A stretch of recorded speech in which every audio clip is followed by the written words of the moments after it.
আজকে আমি যে মুভিটি এক্সপ্লেন করতে যাচ্ছি এটি একটি ক্রাইম সাসপেন্স থ্রিলার মুভি। মুভিটির নাম 100 মানে 100। এই মুভির গল্পটি পুলিশ কন্ট্রোল রুমের দায়িত্বরত একজন অফিসারকে নিয়ে, যে কন্ট্রোল রুমে কল করার জন্য 100 নম্বরে ডায়াল করতে হয়। এছাড়াও সেখানকার দায়িত্বরত অফিসারদের কাছে আসা 100তম কল তাদের অনেকেরই জীবন বদলে দিয়েছে, যে কারণে এই মুভিটির নাম 100 রাখা হয়েছে। তো মুভির প্রথম অর্ধেক আপনার কাছে স্বাভাবিক মনে হলেও আমি কথা দিলাম মুভির দ্বিতীয় অর্ধেক আপনার মাথা ঘুরিয়ে দিবে।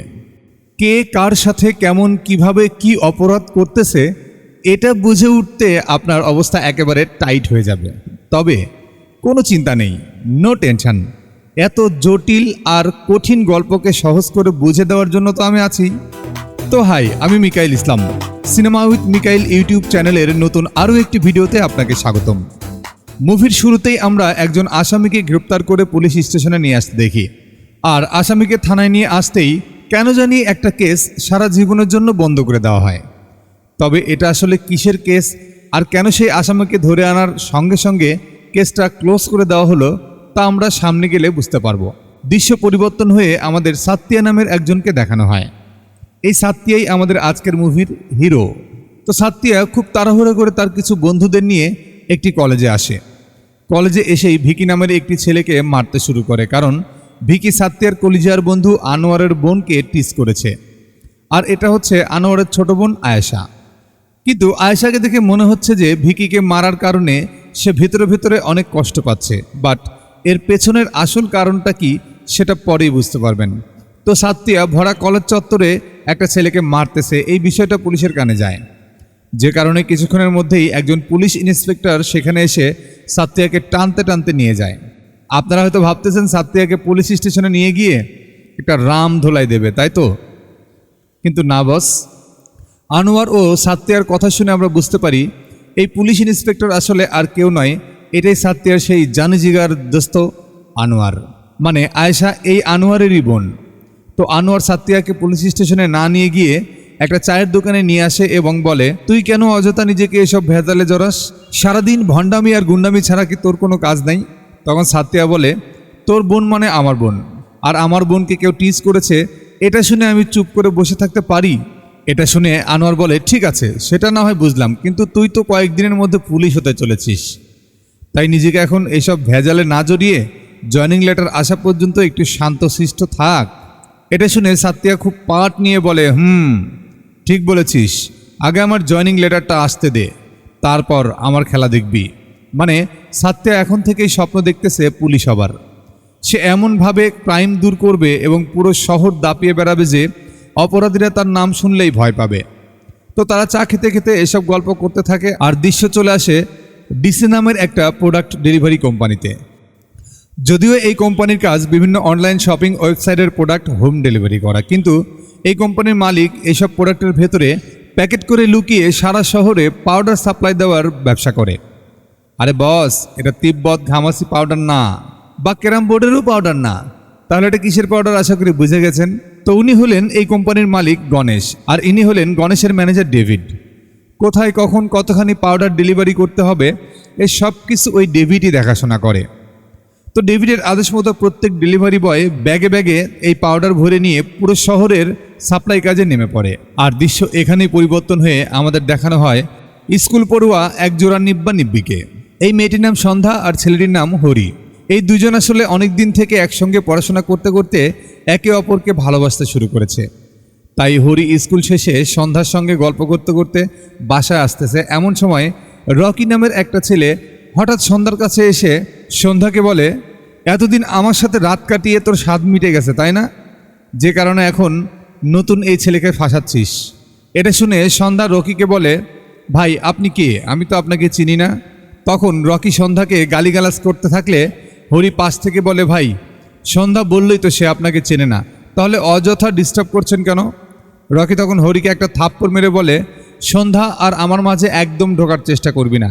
এটা শুনে হরি চুপ করে থাকলে রকি সন্ধ্যাকে বলে, তোকে যদি আর কখনো কারোর সাথে ঘুরতে দেখি তাহলে তোকে সেদিনই শেষ করব। এই বলে রকি বাইক নিয়ে সেখান থেকে চলে যায়। সন্ধ্যা তখন হরিকে বলে, হরি আমি সত্যি লোকটাকে চিনি না। এখন আমার প্রশ্ন, সত্যই কি সন্ধ্যা রকিকে চেনে না, নাকি এর ভিতরে কোনো রহস্য লুকিয়ে আছে? তো যাই হোক, পরের দৃশ্যে দেখি আনোয়ারের বোন আয়শাকে টিচ করার দায়ে সাত্তিয়া ভিকি নামের যে ছেলেটিকে মেরেছিল সেই ছেলেটি একটা হসপিটালে ভর্তি হয়ে আছে। আর সাত্তিয়া তাকে দেখতে এসেছে, কিন্তু সাত্তিয়া সেখানে এসে রিকির বোন মেঘাকে দেখে ফিদা হয়ে যায়। কিন্তু সাত্তিয়া ভিকিকে মেরে অলরেডি তো একটা আকাম করেই বসে আছে। তাই সাত্তিয়া ভাবে মেঘার সাথে প্রেমের মামলা ওপেন করতে গেলে সবার আগে ভিকির সাথে মারামারির মামলাটা বন্ধ করতে হবে। ব্যাস, এইটা ভেবে সাত্তিয়া নিজেই ভিকির কাছে এসে ক্ষমা চেয়ে নেয়। এই সময় আনোয়ারের বোন আয়েশাও সেখানে আসে। তাকে দেখে সাত্তিয়া একদম অবাক হয়ে যায় আর বলে, আয়েশা তুই এখানে কেন এসেছিস? তখন আয়েশা বলে, ভাই সে আমাকে টিচ করেনি, আসলে আমরা দুজন দুজনকে ভালোবাসি, কিন্তু তোমরা ভুল বুঝে ওকে মেরেছ। এটা শুনে সাত্তিয়া কি বলবে ভেবে পায় না। তখন আয়েশা সাত্তিয়ার কাছে রিকোয়েস্ট করে বলে, ভাই তুমি যেন এই বিষয়টা আনোয়ার ভাইকে বলিও না। সাত্তিয়া প্রথমে রাজি না হলেও আয়েশা অনেক রিকোয়েস্ট করার কারণে অবশেষে সাত্তিয়া একটা শর্তে রাজি হয়। আর শর্তটা হলো, এখন তারা এই প্রেম প্রীতি ছেড়ে মনোযোগ দিয়ে পড়াশোনা করবে এবং পরবর্তীতে সাত্তিয়া নিজে আনোয়ারকে বলে তাদের বিয়ের ব্যাপারে রাজি করাবে। তো আয়েশা এই শর্তে রাজি হয়ে যায়। একটু পর সাত্তিয়া ভিকির কেবিন থেকে বের হতেই মেঘার সামনে পড়ে যায়। তখন সে ভিকিকে মারার জন্য ভুল স্বীকার করে মেঘার কাছে সরি টরি বলে কোনো মতো সেখান থেকে কেটে পড়ে। পরের দিন সাত্তিয়া মেঘার সাথে লাইন মারার জন্য মেঘার বাড়ির সামনে আসলে সাত্তিয়া সেখানে স্কুল পড়ুয়া সেই নিব্বানিব্বি মানে হরিয়ার সন্ধ্যাকেও দেখতে পায়। আর এই দুইজন আসলে মেঘার বাবার কাছেই টিউশন করে। এছাড়াও এরা দুজন মেঘার কাছে ডান্স শিখে। তো এই দুইজন আজকে কি একটা বিষয় নিয়ে মান অভিমানে পড়ে আছে। এটা দেখে সাত্তিয়া হরিকে ডেকে তাদের সমস্যার সমাধান করে দেয়। এরপর সাত্তিয়া মেঘার বাড়িতে ঢুকতে ধরলে মেঘা তাকে বাধা দেয়। সাত্তিয়া তখন লাইন মারা স্টাইলে কথা বলে মেঘার মন জয় করার চেষ্টা করে, কিন্তু তাতেও কোনো কাজ হয় না। তবে সাত্তিয়া এত সহজে হাল ছেড়ে না দিয়ে বরং মেঘার ভাই ভিকির সাহায্য নিয়ে নানান চেষ্টা চালিয়ে যায়, যার ফলে অল্প কিছুদিনের ভেতরেই মেঘা সাত্তিয়ার প্রেমে পড়ে যায়। তো নায়ক নায়িকা প্রেমে পড়ে গেল, এখন যদি একটা রোমান্টিক গান না হয় তাতে কি হয়? জাতি কি এটা মেনে নেবে? আপনি একটু বলে যান কমেন্টে। তাই ডাইরেক্টর ভাইজান রোমান্টিক একটা গান প্লে করে সাত্তিয়া ও মেঘার প্রেমের শুভ উদ্বোধন করে। আর এই গানের মধ্য দিয়েই ডিরেক্টর ভাই সাত্তিয়া আর মেঘার রিলেশনটাকে অনেক দূর পৌঁছে দিয়ে আসে। তো তারা এভাবে টই টই করে ঘুরে বেড়াতে বেড়াতে হঠাৎ একদিন ঘোরাঘুরি শেষ করে বাসায় ফিরে এসে দেখে সেখানে অনেক লোকজন, পুলিশ দাঁড়িয়ে আছে। এই সময় সাত্তিয়া হরির কথা থেকে বুঝতে পারে গতকাল টিউশন শেষ করে বাসায় ফেরার সময় সন্ধ্যা গায়েব হয়ে গেছে। তারপর থেকে সন্ধ্যাকে আর খুঁজে পাওয়া যাচ্ছে না, যে কারণে হরির দেওয়া জবানবন্দি অনুযায়ী পুলিশ সন্দেহজনকভাবে রকিকে গ্রেপ্তার করে। এরপর রকিকে রিমান্ডে নেওয়া হলে সে পুলিশের কাছে স্বীকার করে বলে, স্যার আমি সন্ধ্যাকে কিডন্যাপ করে খুন করেছি, আর প্রমাণ না রাখার জন্য তার ডেড বডি পুড়িয়ে ফেলেছি। এই ঘটনার পর রকিকে জেলে পাঠানো হয় আর সন্ধ্যার কিডন্যাপ এবং মার্ডার কেসটাকে এখানেই ক্লোজ করা হয়। আর আপনারা এই দৃশ্যটাই মুভির একদম শুরুতে দেখেছিলেন। তো যাই হোক, এরপরে আরও কিছু দিন কেটে যায়। একদিন মাঠে ব্যায়াম করার সময় মহল্লার একটা ফুসকে নেতার সঙ্গে আনোয়ারের ঝামেলা হয় এবং ঝামেলার মধ্যে সেই নেতা আনোয়ারকে দুম করে একটা চর মেরে দেয়। এটা দেখে সাত্তিয়া প্রচণ্ড রেগে গিয়ে সেই নেতাকে দৌড়ে এসে মারতে গেলে তার সব বন্ধুরা বলে, তুই যদি এখন ওনার গায়ে হাত দিস তাহলে তুই আর পুলিশ হতে পারবি না। মানে নেতা খেতাদের ব্যাপারটা তো আপনারা জানেনই, যে কারণে সাত্তিয়াও একটু ঠান্ডা হয়ে যায়। ঠিক সেই মুহূর্তেই সাত্তিয়ার বাবা সেখানে এসে বলে, সাত্তিয়া তোর পুলিশের জয়েনিং লেটার এসেছে বেটা। মানে সাত্তিয়ার নাম এখন পুলিশের তালিকায় উঠে গেছে, এইবার তাকে আর ঠেকায় কে? তো এমন খবর শুনে সাত্তিয়ার বন্ধুরা তাকে ছেড়ে দেয়।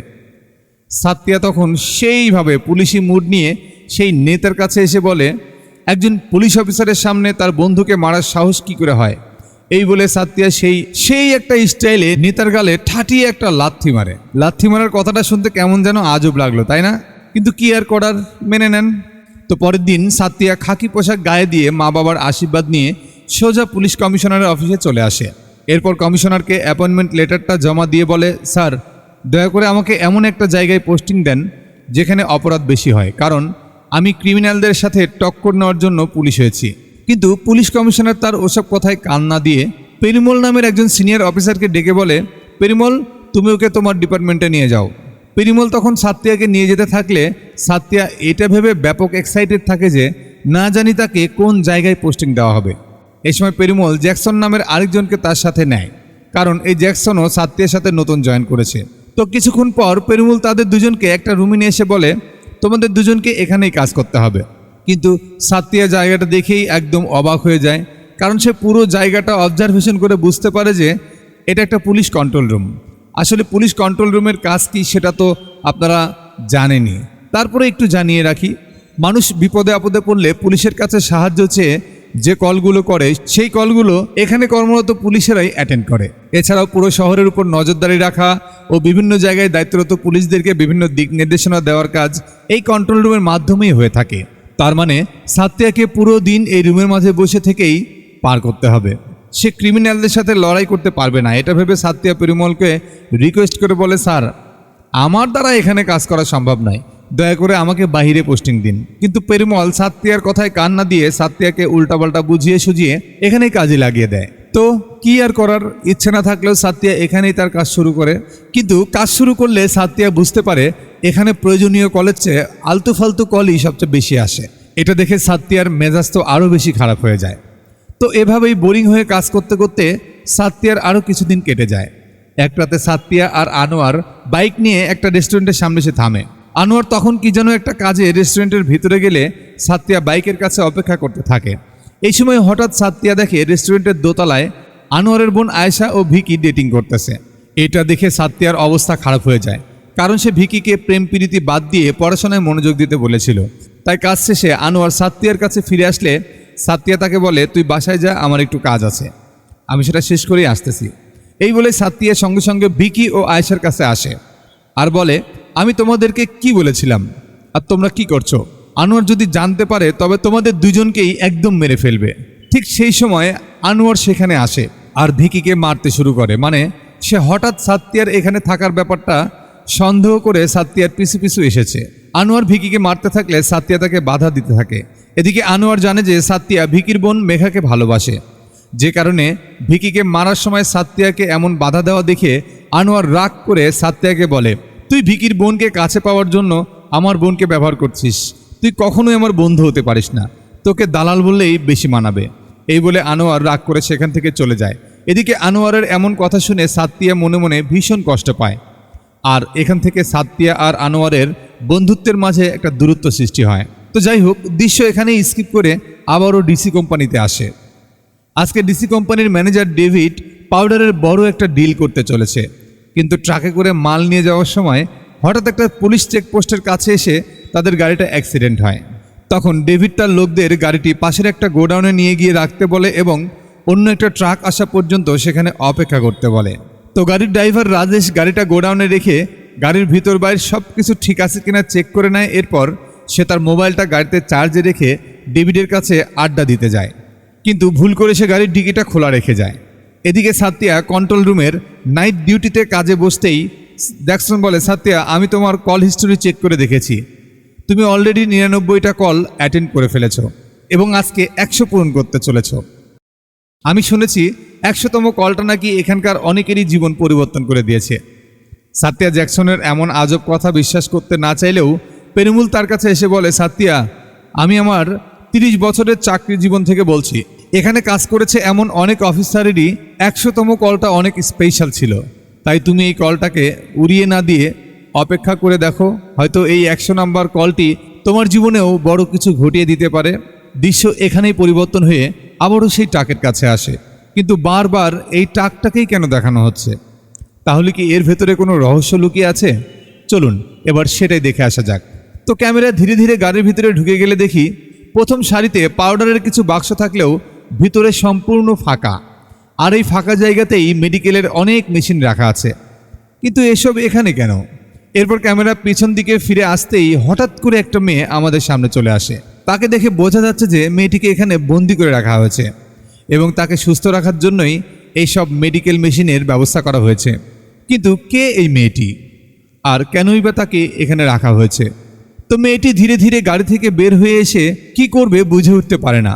এমন সময় হঠাৎ ড্রাইভারের সিটে রাখা রাজেশের ফোন বেজে ওঠে।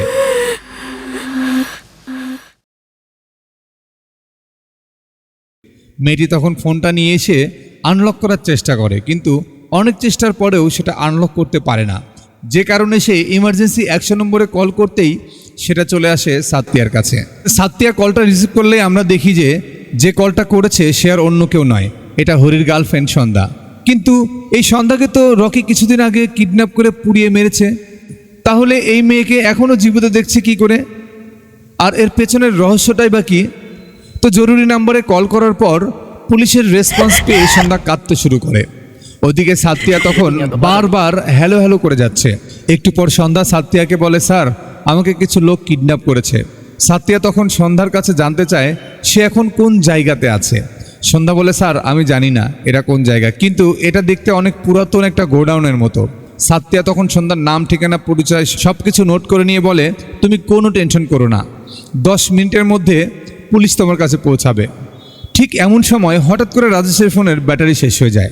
এটা দেখে সন্ধ্যা তো আবারও কাঁদতে শুরু করে, কিন্তু কোনো উপায়ও তো নেই, যে কারণে সে আবারও ফোনটা গাড়িতে চার্জে লাগিয়ে দেয়। এদিকে সাত্তিয়া তখন সন্ধ্যার কল ট্রেস করে সেই নাম্বারের লোকেশন বের করে সে সাথে সাথে সন্ধ্যা যে নাম্বার থেকে কল করেছে সেটা রাজেশ নামের একজনের, এই তথ্যটাও পেয়ে যায়। এরপর সে ওই লোকেশনে দায়িত্বরত পুলিশ অফিসার পান্ডিয়াকে সেই লোকেশনে পাঠিয়ে মেয়েটার সন্ধান করতে বলে। ইন্সপেক্টর পান্ডিয়া তো সেই লোকেশন খুঁজে খুঁজে সেই গোডাউনে চলে আসে।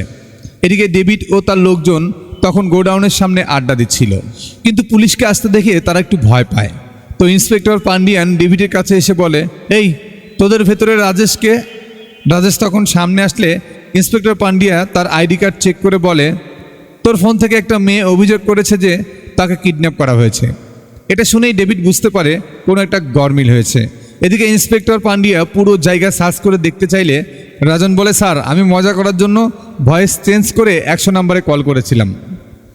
এটা শুনে ইন্সপেক্টর পান্ডিয়ান রেগে মেগে রাজেশকে কয়েকটা থাপ্পড় মারে এবং সাবধান করে দিয়ে বলে, আর কখনো যদি এমন কাজ করিস তাহলে 6 মাসের জন্য জেলে ঢুকে দিব।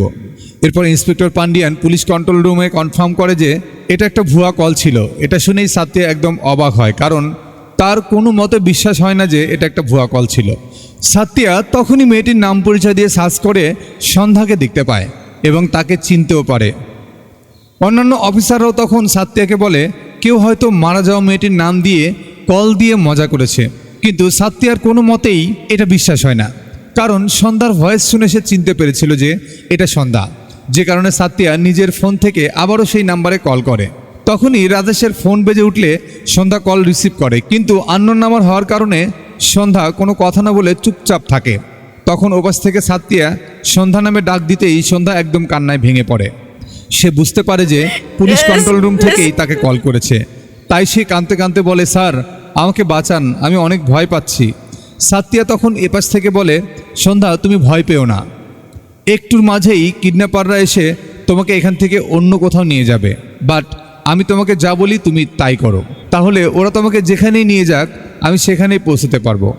সন্ধ্যা বলে, বলেন স্যার আমাকে কি করতে হবে? তখন সাত্তিয়া বলে, তোমার হাতের মোবাইল ফোনটা তোমার কাছে না রেখে বরং একটু দূরে কোথাও ফেলে দাও। এটা শুনে সন্ধ্যা অবাক হয়, ও ভাবে ফোন ফেলে দিলে কিডন্যাপাররা এরপর তাকে কোথায় নিয়ে যাবে সেটা বোঝা সাত্তিয়ার পক্ষে তো কোনোভাবেই সম্ভব না। কিন্তু সাত্তিয়া বারবার সন্ধ্যাকে বলে, আমি যা বলি তুমি তাই করো। ওদিকে পান্ডিয়ান ডেভিডের কাছ থেকে চলে যেতেই তার লোকেরা তখনই গাড়ির ভিতরে দৌড়ে আসে। এটা দেখে সন্ধ্যা সাত্তিয়ার কথা মতো ফোনটা দূরে ছুঁড়ে মারে। তো ডেভিডের লোকেরা এসে সন্ধ্যাকে মারপিট করে, বাট তারা সন্ধ্যার কাছে রাজেশের ফোনটা খুঁজে পায় না। তখন ডেভিড মিঠু নামের একটা ছেলের ফোন থেকে রাজেশের ফোনে কল দেওয়া হয়। এরপর তারা রাজেশের ফোনটা গাড়ির নিচে খুঁজে পেলে ডেভিড বুদ্ধি খাটিয়ে বলে, রাজেশ এক্ষুনি তোর ফোনের সিম কার্ডটা খুলে ফেলতো। রাজেশ সিম কার্ডটা খুলে ফেললে ডেভিড ফোন আছাড় মেরে ভেঙে ফেলে আর বলে, তোরা মেয়েটাকে নিয়ে যেখানেই যাইতিস পুলিশ এই ফোনটাকে ট্রেস করে তোদের কাছে পৌঁছে যেত, তাই এই ফোনটাই নষ্ট করে ফেললাম, এইবার তোরা মেয়েটিকে নিয়ে চলে যা। কি ভাবতেছেন ডেভিডের চালাকির কাছে সাত্তিয়া বোকা হয়ে গেল? না বস, জাস্ট ওয়েট অ্যান্ড সি। তো দৃশ্য পরিবর্তন হয়ে পুলিশ কন্ট্রোল রুমে আসলে দেখি সাইবার টিমের একজন কর্মকর্তা সাত্তিয়াকে বলতেছে, তুমি বোকামো করে ফেলেছ, রাজেশের ফোনের সিম খুলে ফেলা হয়েছে এবং ফোনটা সুইচ অফ দেখাচ্ছে। তখন সাত্তিয়া বলে, আমি জানতাম কিডন্যাপাররা এসেই সন্ধ্যা থেকে রাজেশের ফোনটা কেড়ে নিবে এবং সিম খুলে ফোনটা নষ্ট করে ফেলবে, আর তাই আমি সন্ধ্যাকে রাজেশের ফোনটা দূরে কোথাও ফেলে দিতে বলেছিলাম, যাতে তারা রাজেশের ফোনটা খুঁজে বের করার জন্য অন্য নাম্বার থেকে রাজেশের ফোনে কল করে। এই বলে সাত্তিয়া সাইবার টিমের সেই কর্মকর্তাকে বলে, রাজেশের ফোনে যে নাম্বার থেকে কল করা হয়েছিল এবার সেই নাম্বারের লোকেশন ট্রেস করতে শুরু করো এবং কন্টিনিউ দেখতে থাকো তারা কোথায় যাচ্ছে। সাব্বাস বেটা, সত্যি সাত্তিয়ার এই বুদ্ধিটা আমার সেই লেগেছে। তো তো এরপর সাত্তিয়া জানতে পারে যে ওই নাম্বারটা মিঠু নামের একজনের। তাই সাত্তিয়া জ্যাকসনকে বলে, মিঠুর নাম্বার ট্রেস করে লোকেশন দেখতে থাকো এবং আমাকে ফোন করে আপডেট দিতে থাকো। এই বলেই সাত্তিয়া কিডন্যাপারদের ধরার জন্য বের হয়ে যাচ্ছে। এমন সময় পুলিশ কমিশনার সাত্তিয়াকে কাজ রেখে বাইরে যেতে দেখে বলে, তুমি কাজ ফেলে কোথায় যাচ্ছ? তখন সাত্তিয়া কি বলবে ভেবে না পেয়ে বলে, স্যার বাইরে থেকে একটু চা খেয়ে আসি। এই বলেই সাত্তিয়া কিডন্যাপারদের খোঁজে বাইক নিয়ে বেরিয়ে পড়ে এবং জ্যাকসনের বলা লোকেশন ধরে ধরে অনেক পথ পাড়ি দিয়ে একটা বারের সামনে গিয়ে পৌঁছায়। মানে কিডন্যাপারের ফোনের লোকেশন অনুযায়ী তারা এই বারেই এসেছে। এদিকে সাত্তিয়াকে দেখার পর ডেভিড বুদ্ধি খাটিয়ে মিঠু ও তার ছেলেদের বলে, তোরা বারে গিয়ে ডান্স করতে থাক, তাহলে বারে এত লোকের ভিড়ে পুলিশ তোদেরকে কিছুতেই খুঁজে পাবে না। তো মিঠু সহ ডেভিডের লোকেরা বারে ঢুকে নাচতে থাকলে সাত্তিয়াও তাদের লোকেশন ট্র্যাক করে সেখানে চলে আসে। এরপর সাত্তিয়া জ্যাকসনকে বলে, মিঠুর ফোনে কল করে লাগাতার কথা বলো। এর শুনে জ্যাকসন নিজের পার্সোনাল নাম্বার থেকে মিঠুকে কল করে এবং নাম্বারের বাহানায় টানা কথা বলতে থাকে। কিন্তু এত লোকের ভিড়ে মিঠুকে খুঁজে পাওয়া সত্যিই কোনোভাবে সম্ভব মনে হচ্ছে না। তার মানে ডেভিডের বুদ্ধির কাছে সাত্তিয়া হেরে যাবে। তো সাত্তিয়া ডিজে বয়ের কাছে এসে ধূপ করে গান বন্ধ করে দেয়, আর গান বন্ধ হয়ে যাওয়ায় সবাই ডান্স বন্ধ করে দেয়। কিন্তু মিঠু তখন ফোন কলে ব্যস্ত থাকায় সেদিকে খেয়াল না করে ফোন কলে কথা বলেই যাচ্ছে। ব্যাস, এটা দেখেই সাত্তিয়া মিঠু আর রাজেশকে চিনতে পারে। এরপর যা হওয়ার তাই সাত্তিয়া তাদের কাছে এসে জানতে চায় মেয়েটা কোথায়। কিন্তু তারা মুখ খুলতে না চাইলে সাত্তিয়া ইচ্ছামতো তাদেরকে কেলাতে শুরু করে। দুজনকে অনেকক্ষণ ধরে কেলানোর পর সাত্তিয়া সন্ধ্যাকে উদ্ধার করে। তবে সাত্তিয়া যেহেতু কন্ট্রোল রুমের পুলিশ, তাই সন্ধ্যা আর ডেভিডের লোকজনকে ইন্সপেক্টর আনোয়ারের হাতে তুলে দিয়ে সেখান থেকে চলে আসে। এরপর সাত্তিয়া কন্ট্রোল রুমে ফিরতেই কমিশনার বলে, এতক্ষণ কোথায় ছিলে? সাত্তিয়া বলে, স্যার আপনাকে তো বলেই চা খেতে গেলাম। তখন কমিশনার বিরক্ত হয়ে বলেন, চা খেতে এত সময় লাগে? হ্যাঁ, কামচোর কোথাকার। এটা শুনে সাত্তিয়াও নিরীহ একটা লুক দিয়ে ঢুকে পড়ে। পরদিন সাত্তিয়া বাড়িতে এসে তার মায়ের কাছে সন্ধ্যাকে উদ্ধার করার কথা বলে গর্ব করে বলতে থাকে। কিন্তু সে মা বাবার সঙ্গে টিভি নিউজ দেখতে বসলে দেখে সবার কাছে মৃত হয়ে যাওয়া মেয়েকে সে জীবিত উদ্ধার করলো, তার কোনো নিউজ টিভিতে দেখাচ্ছে না। সাত্তিয়া তখন তার বাবার কাছ থেকে নিউজ পেপারটা নিয়ে দেখে সেটাতে তো সন্ধ্যাকে উদ্ধার করার কোনো নিউজ নেই, কোনো নিউজ প্রকাশ হয়নি। যে কারণে পরের দিন সকালেই সাত্তিয়া সন্ধ্যার সাথে দেখা করতে সন্ধ্যার বাড়িতে আসে। কিন্তু সাত্তিয়া এখানে এসে একদম চমকে ওঠে, কারণ দেওয়ালে লাগানো সন্ধ্যার ছবিতে এখনও ফুল ঝোলানো আছে। মানে সে এই বাড়িতে এখনও মৃত বলে পরিচিত হয়ে আছে। কিন্তু সাত্তিয়া তো গতকাল সন্ধ্যাকে বাড়িতে পৌঁছে দেওয়ার জন্য আনোয়ারের গাড়িতে তুলে দিয়েছিল, তাহলে সন্ধ্যাকে এখনও বাসায় পৌঁছানো হয়নি কেন? তো এটা জানার জন্য সাত্তিয়া তখনই তার বন্ধু ইন্সপেক্টর আনোয়ারের কাছে আসে এবং তার কাছে জানতে চায় যে সন্ধ্যা এখন কোথায় আছে। তখন আনোয়ার বলে, কোন সন্ধ্যা? আমি তো কোনো সন্ধ্যাকে চিনি না। এই বলে আনোয়ার সেখান থেকে চলে যেতে ধরে। এটা দেখে সাত্তিয়া রেগে গিয়ে আনোয়ারের কলার ধরে বলে, আনোয়ার, আমি তোকে বিশ্বাস করে সন্ধ্যাকে তোর হাতে তুলে দিয়েছি, তাই সন্ধ্যা কোথায় এক্ষুনি বলে দে। একজন ইন্সপেক্টর হয়ে আরেকজনের কলার ধরেছে, যে কারণে তখনই কিছু পুলিশ তাদের দুইজনকে আলাদা করে দেয়। সাত্তিয়া তখন সেখান থেকে ফিরে এসেই সন্ধ্যার কেসটা আবারও নতুন করে ইনভেস্টিগেশন শুরু করে। এরপর সাত্তিয়া পার্ক ও হোটেলের সিসিটিভি ফুটেজ চেক করতে গিয়ে দেখে সেখানে ডেভিডের গাড়ির আসা যাওয়া এবং সাত্তিয়ার সন্ধ্যাকে আনোয়ারের হাতে তুলে দেওয়ার কোনো ফুটেজই নেই। এছাড়াও সাত্তিয়া পুলিশ স্টেশনে খোঁজ নিয়ে জানতে পারে সেখানেও সন্ধ্যার কোনো ইনফরমেশন নেই। এত কিছু দেখে সাত্তিয়া বুঝতে পারে এর ভিতরে বড় ধরনের কোনো ঘাপলা আছে, যে কারণে সে সন্ধ্যার কেসটাকে আরও ভালো করে ইনভেস্টিগেশন শুরু করে দেয়। এদিকে পেরিমল স্যারের চাকরি থেকে রিজাইন করার সময় ঘনিয়ে এসেছে, যে কারণে সাত্তিয়া পেরিমল স্যারকে বলে, স্যার আপনার তো রিজাইন করার আরও 2 দিন আছে, এই 2 দিন আমার সাথে থেকে আমাকে সাপোর্ট করুন। আমি কথা দিচ্ছি সন্ধ্যার নিখোঁজ হওয়ার রহস্য আমি খুঁজে বের করবই। পরদিন পেরিমল আর সাত্তিয়া মিলে সন্ধ্যার কেসের প্রধান আসামি রকিকে আবার জিজ্ঞাসাবাদের জন্য ডাকে। সাত্তিয়া তার কাছে সন্ধ্যার কিডন্যাপ হওয়ার পেছনের আসল রহস্য জানতে চাইলে রকি কোনো কিছুই বলতে রাজি হয় না। এরপর রকিকে হালকা একটু উত্তম মাধ্যম দিলে সে নিজেই গড়গড় করে বলতে শুরু করে। এই রকি আসলে একজন পাউডার খোর, আর সে নিয়মিত ডিসি কোম্পানি থেকে পাউডার কেনে। কিন্তু ডিসি কোম্পানির একজন ডেলিভারি বয় একদিন রকিকে টাকার লোভ দেখিয়ে একটা খুনের দায় নিজের উপর নেওয়ার জন্য অফার করে। রকি প্রথমে সেটাতে রাজি না হলেও শেষমেশ টাকার লোভে পড়ে রাজি হয়ে যায়। এরপর রকি সেই ডেলিভারি বয়ের কথা মতোই সন্ধ্যার প্রেমিক হওয়ার অভিনয় করে এবং সন্ধ্যাকে খুন করার হুমকি দেয়। কিন্তু প্রকৃত অর্থে সে সন্ধ্যাকে আগে থেকে কোনোভাবেই চিনত না। এমনকি সে সন্ধ্যাকে কিডন্যাপও করেনি বা মেরেও ফেলেনি। আসলে ডিসি কোম্পানির কেউ একজন সন্ধ্যাকে কিডন্যাপ করেছে আর টাকার বিনিময়ে রকিকে খুনি সাজিয়ে জেলে পাঠিয়েছে। এর বেশি রকি আর কিছুই বলতে পারে না। দৃশ্য পরিবর্তন হয়ে ডিসি কোম্পানির অফিসে আসে। সেখানে দেখতে পাই ডিসি কোম্পানির মালিক দাসের সাথে ম্যানেজার ডেভিডের তর্কাতর্কি হচ্ছে। এর কারণ হলো দাস এতদিন জানতো যে সে শুধু পাউডার ডেলিভারির কাজ করছে, কিন্তু ম্যানেজার ডেভিড তাকে টেক্কা মেরে দাসের অজান্তেই মেয়েদেরকে কিডন্যাপ করে বিক্রি করার বড় একটা গ্যাং তৈরি করেছে। দাস এটা জানার পর তার ডেলিভারি বয়দের ডেভিডকে মেরে ফেলার আদেশ দিলে সবগুলো ডেলিভারি বয় অস্ত্র নিয়ে ম্যানেজার ডেভিডের দিকে আসতে থাকে, কিন্তু তারা ডেভিডকে মারার বদলে তারা ডেভিডের হাত ধরে টেনে তুলে নেয়। মানে দাসের সব ডেলিভারি বয়কে ডেভিড তলে তলে নিজের দলে নিয়ে ফেলেছে। এটা দেখে দাস তো একদম অবাক হয়ে যায়। ম্যানেজার ডেভিড তখন দাসকে বলে, এই দাস, তোর কি মনে হয় আমি তোর সামান্য বেতনের জন্য এখানে পড়ে আছি? তুই জানিস আমার নেটওয়ার্ক এখন কত বড়? তুই এদেরকে যা টাকা দিস আমি তার চেয়ে দ্বিগুণ পরিমাণ টাকা এদেরকে দেই। তাহলে কি করে ভাবলি যে এরা আমার টাকা খেয়ে আমাকে মারবে? এরপর ডেভিড দাসকে তার পুরো নেটওয়ার্ক কীভাবে কাজ করে সেটা বলতে থাকে, যা থেকে আমরা বুঝতে পারি যে এই ডেলিভারি বয়গুলো আসলে রাস্তাঘাটে ঘুরে বেড়ানোর সময় বিভিন্ন মেয়েদের ছবি তুলে একটা গ্রুপে পোস্ট করে। আর এই গ্রুপে নারীলোভী অনেক কোটিপতি কাস্টমার আছে যারা এসব মেয়েদের ফটো দেখে তাদের মাঝে থেকে পছন্দ মতো মেয়েকে সিলেক্ট করে এবং সেই মেয়েকে ভোগ করার জন্য কিনে নিতে ডেভিডকে মোটা অঙ্কের টাকা দেয়। তখন ডেভিড তার ডেলিভারি বয়দেরকে দিয়ে সেই মেয়েকে কিডন্যাপ করে কাস্টমারের কাছে পৌঁছে দেয়। এরপর সেই মেয়ের পরিবার সেই মেয়েকে আর না খুঁজে এই জন্য মেয়েটা মারা গেছে এমন একটা মিথ্যা নাটক সাজিয়ে কেস ক্লোজ করে দেওয়া হয়। আর এটাই হলো ডেভিডের বিজনেস মডেল। তো এইসব বলে ডেভিড তার লোকজনদেরকে বলে, তোরা এই দাসের বাচ্চাটাকে একদম খতম করে দে যা। ছেলেগুলো তখন দাসকে মারার জন্য দাসের দিকে আসতে থাকে। আর ঠিক এই সময়ই দাস হেসে উঠে বলে, তুই কি ভেবেছিস তুই আমাকে ফাঁদে ফেলেছিস? আসলে তুই নিজেই নিজের ফাঁদে পড়েছিস। ঠিক তখনই একটা ডেলিভারি বয় ডেভিডের গলায় ছুরি ধরে, আর তখনই দেখি এই ডেলিভারি বয় আসলে অন্য কেউ নয়, এটা ইন্সপেক্টর সাতিয়া। মানে সে এতক্ষণ ডেলিভারি বয়দের ভিতরেই লুকিয়েছিল। দৃশ্য এখানেই হালকা করে ফ্ল্যাশব্যাকে গেলে দেখি সাতিয়া রকির কাছ থেকে ডিসি কোম্পানির সম্পর্কে জানার পর সোজা গিয়ে ডিসি কোম্পানির মালিক দাসকে ধরেছিল, কিন্তু দাস তার কাছে স্বীকার করে যে সে পাউডারের বিজনেস ছাড়া মেয়ে কিডন্যাপের ব্যবসা সম্পর্কে কিছুই জানে না। তবে সাতিয়া এরপরেও দাসকে ছেড়ে না দিলে দাস সাতিয়াকে বলে, স্যার আমাকে কিছুক্ষণ সময় দিন, আমি নিজে এসবের পেছনে থাকা মূল হোতাকে খুঁজে বের করে দিব, আর তারপর বাকিটা তো আপনারা জানেনই। তো হালকা পাতলার পর ফ্ল্যাশব্যাক শেষ করে দৃশ্য বর্তমানে আসে।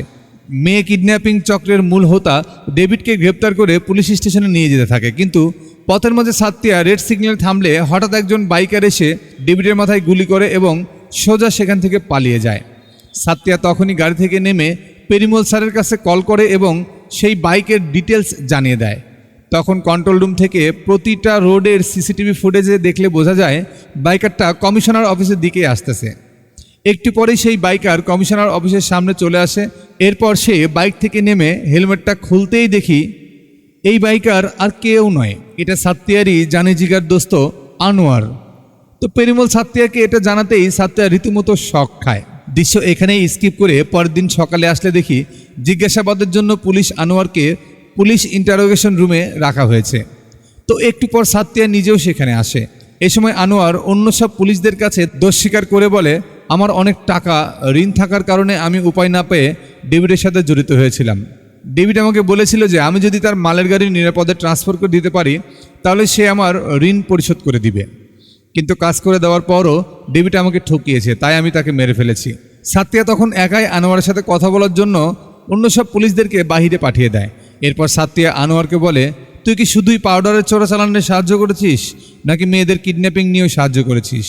আনোয়ার তখন কোনো কিছু না বলে চুপ থাকলে সাতিয়া বলে, এভাবে চুপ থাকিস না, একবার ভেবে দেখ ওরা যদি তোর নিজের বোন আয়েশাকে কিডন্যাপ করতো তাহলে তোর কেমন লাগতো? তখন আনোয়ার বলে, সাতিয়া ওরা আয়েশাকেও কিডন্যাপ করেছে। এটা শুনতেই সাতিয়া তো শক খেয়ে যায়। আনোয়ার বলে, ওরা আয়েশা আর ভিকিকে রাস্তা থেকে কিডন্যাপ করেছে, শুনেছি ভিকিকে মারধর করে নাকি ওরা ছেড়ে দিয়েছে, বাট আয়েশাকে আটকে রেখেছে। আমাকে ব্ল্যাকমেইল করতেছে, আমি যদি সন্ধ্যাকে ওদের হাতে তুলে না দিতাম তাহলে ওরা আয়েশাকে মেরে ফেলতো। আজ তুই ডেভিডকে ধরে নিয়ে যাচ্ছিস শুনে ওরা আমাকে বলেছে যে আমি আয়েশাকে বাঁচাতে চাইলে তোকে আর ডেভিডকে যেন মেরে ফেলি, কিন্তু আমি তোকে মারতে পারিনি। এসব বলার পর আনোয়ার সাত্যাকে বলে, তুই দয়া করে আয়েশাকে ওদের হাত থেকে মুক্ত করিস, আর হ্যাঁ আগামীকাল আমার বাবাকে আমার সব কিছু খুলে বলিস। সাতিয়া তখন আনোয়ারকে বলে, আয়েশা শুধু তোর বোন নয়, ও আমারও বোন। আমি ওকে মুক্ত করে এনে তোকেও জামিন করব।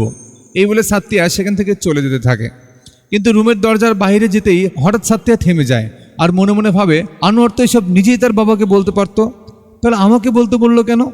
এই ভেবেই সাতিয়া দৌড়ে আবার ঘরে ঢুকে এবং দেখে তার সন্দেহই ঠিক, মানে আনোয়ার সুইসাইড করার জন্য নিজের দিকেই বন্দুক ধরে আছে। এইটা দেখে সাতিয়া আনোয়ারকে অনেক থামানোর চেষ্টা করে, কিন্তু এই যা, আনোয়ার নিজেই তার উপরের ভিসা কনফার্ম করে ফেলে। ছোটবেলার একমাত্র ঘনিষ্ঠ বন্ধুকে এভাবে চোখের সামনে মরতে দেখে সাতিয়া একদম ভেঙে পড়ে, কিন্তু বাস্তবতা মেনে নিয়ে সাতিয়া তার বন্ধুর দাফন কাফনের সব ব্যবস্থা করে। এরপর সে বাড়িতে এসে মন খারাপ করে বসে থাকার সময় হঠাৎ মেঘা তার কাছে কল করে হসপিটালে আসতে বলে। দৃশ্য এখানে পরিবর্তন হলে আমরা দেখি মেঘা তার ভাই ভিকিকে মারাত্মক আহত অবস্থায় হসপিটালে নিয়ে আসতেছে। তো একটু পর সাতিয়া হসপিটালে এসে ভিকির সাথে কথা বলার চেষ্টা করলে ভিকি শুধু আয়েশা আয়েশা করতে থাকে। সাতিয়া তখন ভিকিকে বলে, তুমি কোনো চিন্তা করো না, আমি আয়েশার কিচ্ছু হতে দিব না। এই সময় একটা আননোন নাম্বার থেকে সাত্যাকে কেউ একজন কল করে বলে, আনোয়ারের বোন আয়েশাকে রেসকোর্স রোডের পাশে রেখে এসেছি, ওখানে গিয়ে ওর ডেড বডিটা উদ্ধার করে নিয়ে আয়। এটা শুনে সাতিয়া তখনই সেই জায়গাতে যেতে থাকে আর পেরুমল স্যারের কাছে কল করে বলে, আমার ফোনের লাস্ট ইনকামিং কলের লোকেশনটা এক্ষুনি জানান। একটু পর সাতিয়া কিডন্যাপারের দেওয়া সেই ঠিকানায় এসে একটা গাড়ি দেখতে পায়। সাতিয়া তখন গাড়ির ডিকিটা খুলে দেখে আয়েশা মুখ বাঁধা অবস্থায় সেখানে পড়ে আছে। সেটা দেখে সাতিয়া ধীরে ধীরে আয়েশার মুখের কাপড়টা খুলে দিতেই চমকে ওঠে, কারণ এটা তো আয়েশা না, এটা সন্ধ্যা। সন্ধ্যাও তখন সাতিয়াকে জড়িয়ে ধরে কাঁদতে থাকে। ঠিক এই সময়ই পেরুমল স্যার সাতিয়ার কাছে কল করে বলে, সাতিয়া, তোমার ফোনে লাস্ট যে কলটা এসেছে এটা তুমি যেই লোকেশনে ছিলে সেখান থেকে এসেছে, মানে হসপিটালের মাঝ থেকে এসেছে। এটা শুনে সাতিয়া বুঝতে পারে এত সব কিছুর মূল হোতা তাহলে হসপিটালেই আছে। তাই সাতিয়া পেরুমলকে বলে, এক্ষুনি পুরো হসপিটাল ঘিরে ফেলো। তো একটু পরে পুলিশ হাসপাতালে চলে আসলে ভিকি আহত অবস্থায় তাদের কাছে এসে বলে, স্যার, আমি আয়েশার কিডন্যাপারকে দেখেছি, দয়া করে আমার আয়েশাকে বাঁচান। পুলিশ ইন্সপেক্টর তখন ভিকির কাছ থেকে কিডন্যাপারের সম্পর্কে সকল বর্ণনা শুনে নিয়ে কিডন্যাপারকে ধরতে বেরিয়ে পড়ে। এদিকে আবার সন্ধ্যা সাত্তিয়াকে বলে, ভাই, আমি এই গ্যাংয়ের ভেতরে পরিচিত একজনকে দেখেছি। সাত্তিয়া অবাক হয়ে বলে, কে সে? তখন সন্ধ্যা বলে, সে আমার ডান্স টিচার মেঘাপুর ভাই ভিকি। লাও ঠেলা। তো এটা শুনে সাত্তিয়া একদম শক খেয়ে যায় এবং ভাবে, তাহলে কি ভিকি এসবের মূল হোতা? তখনই দৃশ্য ভিকির কাছে গেলে আমরা দেখতে পাই ভিকি শয়তানি মার্কা লুক দিচ্ছে, যা সত্যি সন্দেহজনক। এমন সময় দৃশ্য একটু ফ্ল্যাশব্যাকে গেলে দেখি এই ভিকি একটা সময় ডিসি কোম্পানিতে ডেলিভারি বয়ের কাজ করত, কিন্তু ভিকি ম্যানেজার ডেভিডকে টাকার লোভ দেখিয়ে এবং ডেভিডের সাহায্য নিয়ে মেয়েদেরকে কিডন্যাপ করে বিক্রি করার এই ধান্দা শুরু করে। এরপর থেকে রকিকে ভাড়া করা, সন্ধ্যাকে কিডন্যাপ করা, এমনকি আয়েশার সাথে প্রেমের অভিনয় করে আয়েশাকে কিডন্যাপ করা পর্যন্ত সব কিছুই ভিকি প্ল্যান করে করেছে। কিন্তু কেউ যেন তাকে সন্দেহ না করে, তাই সে নিজেই নিজের মাথায় আঘাত করে এবং তার বোন মেঘাকে কল করে এমন অভিনয় করে যে কেউ তাকে মেরে তার গার্লফ্রেন্ড আয়েশাকে কিডন্যাপ করে নিয়ে গেছে। তারপরে আবার ভিকি হাসপাতালে এসেও সাত্তিয়া এবং পুলিশের সামনে অস্কার জয়ী অভিনয় করে। সাব্বাস বেটা। তো হাসপাতাল থেকে বেরিয়েই ভিকি একটা ট্রাকের কাছে আসে আর সেই ট্রাকের ভেতরেই আমরা আয়েশাকে দেখতে পাই।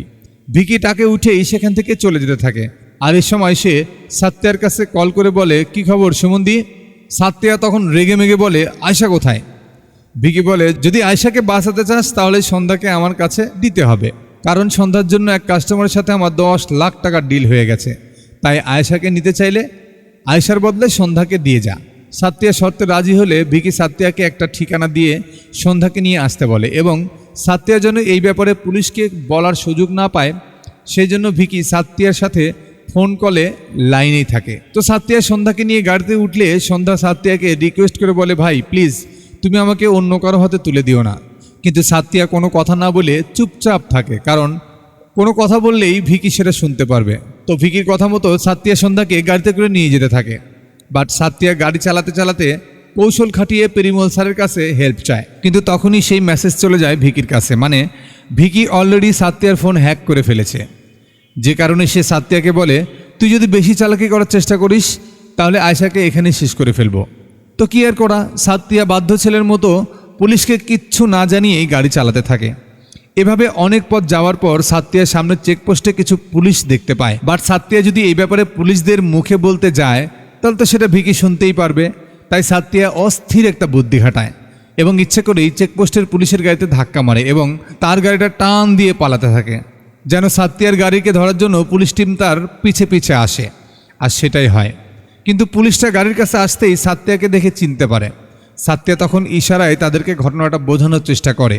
ওদিকে ভিকি সাতিয়ার গাড়িতে জিপিএস ট্র্যাকার লাগিয়ে রেখেছে, যাতে ভিকি সাতিয়ার গাড়ির স্পিড দেখতে পারে এবং রাস্তার মধ্যে সাতিয়া কোথাও থামলে ভিকি সেটা বুঝতে পারে।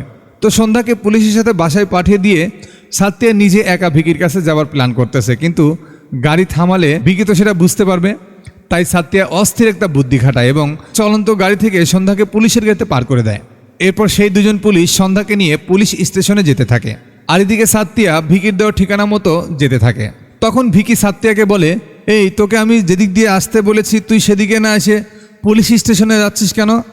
এটা শুনে সাতিয়া মনে মনে ভাবে, আমি তো ঠিক পথে যাচ্ছি, পুলিশ তো সন্ধ্যাকে নিয়ে স্টেশনের দিকে যাচ্ছে, তার মানে ভিকি আমার গাড়িতে জিপিএস ট্র্যাকার লাগায়নি, বরং সন্ধ্যার শরীরের কোথাও জিপিএস ট্র্যাকার লাগিয়ে দিয়েছে। যে কারণে সাতিয়া তখনই সেই দুজন পুলিশের কাছে মেসেজ করে তাদেরকে ভিকির বলা পথে আসতে বলে। তখনই দেখতে পাই হ্যাঁ, সন্ধ্যার শরীরে একটা জিপিএস ট্র্যাকার লাগানো আছে। তো সাতিয়ার কথা মতো সেই দুজন পুলিশ সন্ধ্যাকে নিয়ে ভিকির দেওয়ার ঠিকানায় যেতে থাকে। আর এই সময়ই কন্ট্রোল রুম থেকে পেরিমল স্যার ভিকির ঠিকানা খুঁজে বের করে ফেলে, বের করে সাতিয়ার কাছে পাঠিয়ে দেয়। সাতিয়া তখন গাড়ি ঘুরিয়ে ভিকির আসল লোকেশন ট্র্যাক করে ভিকির কাছে যেতে থাকে। কিছুক্ষণ পর ভিকি একটা খোলা জায়গায় এসে গাড়ি থামালে সাতিয়াও সেখানে এসে গাড়ি থামায়। সাতিয়া তখন গাড়ি থেকে নেমে ভিকির গাড়ির দিকে যেতেই ভিকির গুন্ডা পান্ডাগুলো সেখানে চলে আসে। তারপর যা হবার তাই, ভিকির গুন্ডাদের সাথে সাতিয়ার পুরো দমে মারপিট শুরু হয়ে যায়। তো মারামারির এক পর্যায়ে হঠাৎ ভিকি পেছন থেকে এসে দুম করে সাতিয়ার পেটে ছুরি মেরে দেয়। এই রে কাম সারছে রে, সাতিয়া বুঝি গেল রে। কিন্তু না, আমরা দেখি তার আগেই সাতিয়া ভিকির হাতটা ধরে ফেলেছে। ব্যাস, এবার আর কোনো কথা নেই। সাতিয়া ভ্যাম করে ভিপির নাক বরাবর একটা লাগিয়ে দেয়, তারপর দৌড়ে এসে সোজা বুকের ওপর একটা লাগিয়ে দেয়। লে বেটা, হয়েছে তো এবার। দৃশ্য পরিবর্তন হলে দেখি সাতিয়া সন্ধ্যাকে তার বাড়িতে নিয়ে এসেছে। সন্ধ্যাকে ফিরে পেয়ে তার মা একদম কান্নায় ভেঙে পড়ে। এছাড়াও ভিকির দেওয়া ইনফরমেশন মতে পুলিশ তামিলনাড়ুর বিভিন্ন জায়গায় অভিযান চালিয়ে ভিকির কিডন্যাপ করা অনেকগুলো মেয়েকে উদ্ধার করে এবং তাদেরকে পরিবারের কাছে ফিরিয়ে দেয়। ওদিকে আনোয়ারের বাবা একজন শিক্ষক হিসাবে আনোয়ারের এমন অপকর্মে যুক্ত থাকার কারণে খুব কান্নায় ভেঙে পড়ে। এরপর সাতিয়া কমিশনারের অফিসে আসলে সন্ধ্যার কেসে সাতিয়ার এমন অসাধারণ দক্ষতা আর বীরত্ব দেখে কমিশনার সাতিয়াকে পুলিশ ক্রাইম ব্রাঞ্চে ট্রান্সফার করে দেয়। কিন্তু সাতিয়া সেটা ফিরিয়ে দিয়ে বলে, না স্যার, আমি কোথাও যেতে চাই না, আমি কন্ট্রোল রুমেই থাকতে চাই। যেই সাতিয়া একসময় কন্ট্রোল রুমের দায়িত্ব থেকে নিস্তার পাইতে চাইতো, সেই সাতিয়া আজ নিজেই কন্ট্রোল রুমের দায়িত্ব ছেড়ে কোথাও যেতে চাইছে না। কারণ সাতিয়া বুঝতে পেরেছে পুলিশ কন্ট্রোল রুম এমন একটা জায়গা যেখান থেকে পুরো দেশে কখন কোথায় কোন অপরাধ হচ্ছে সেটা জানা যায়। আর সাতিয়া এটাই চেয়েছিল, যাতে সে দেশের প্রতিটা অপরাধকে দমন করতে পারে। কিন্তু ভিকির শেষ পরিণতি কী হলো সেটা তো এখনও দেখা হলো না, তাই না? তাই সেটা দেখানোর জন্যই দৃশ্য হালকা ফ্ল্যাশব্যাকে আসে। চলে যায় সাতিয়া আর ভিকির মারামারির একটু পরে। পুরো পুলিশ ফোর্স সেখানে হাজির হয়। সাতিয়া তখন পেরিমল স্যারকে বলে, স্যার, আমাদের দেশের যে আইন ব্যবস্থা তাতে এদের মতো অপরাধীরা খুব সহজেই জামিন পেয়ে জেল থেকে বের হয়ে যাবে এবং আগের চেয়ে আরও ভয়ঙ্কর রূপ ধারণ করে আবার ক্রাইম করা শুরু করবে। তাই আমাদের উচিত এদেরকে সৌদি আরবের বিচার ব্যবস্থার মতো জনসম্মুখে গলা টিপে হত্যা করা। তো সেটা তো আমাদের দেশের আইন ব্যবস্থা করতে পারবে না, তাই এদেরকে কোর্টে না পাঠিয়ে স্যার এখানে শেষ করে দেওয়া উচিত।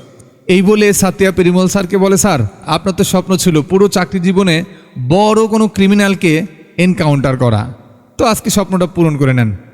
এই বলেই সাতিয়া পেরিমলকে একটা বন্দুক দেয়।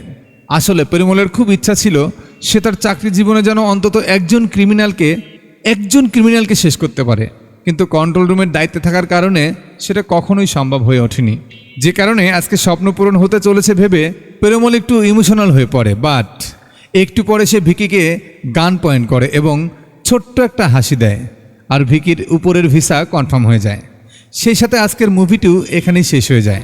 তো ভালো থাকবেন, সুস্থ থাকবেন। মুভিটা অনেক বড় হয়ে গেল, আর আমার এক্সপ্লেনেশনটা যদি আপনার একটু ভালো লেগে থাকে তাহলে একটা লাইক কিন্তু অবশ্যই চাই। সাবস্ক্রাইব না করেন কোনো আপত্তি নাই, একটা লাইক অবশ্যই করবেন। ভালো থাকবেন, সুস্থ থাকবেন। Tata, bye bye.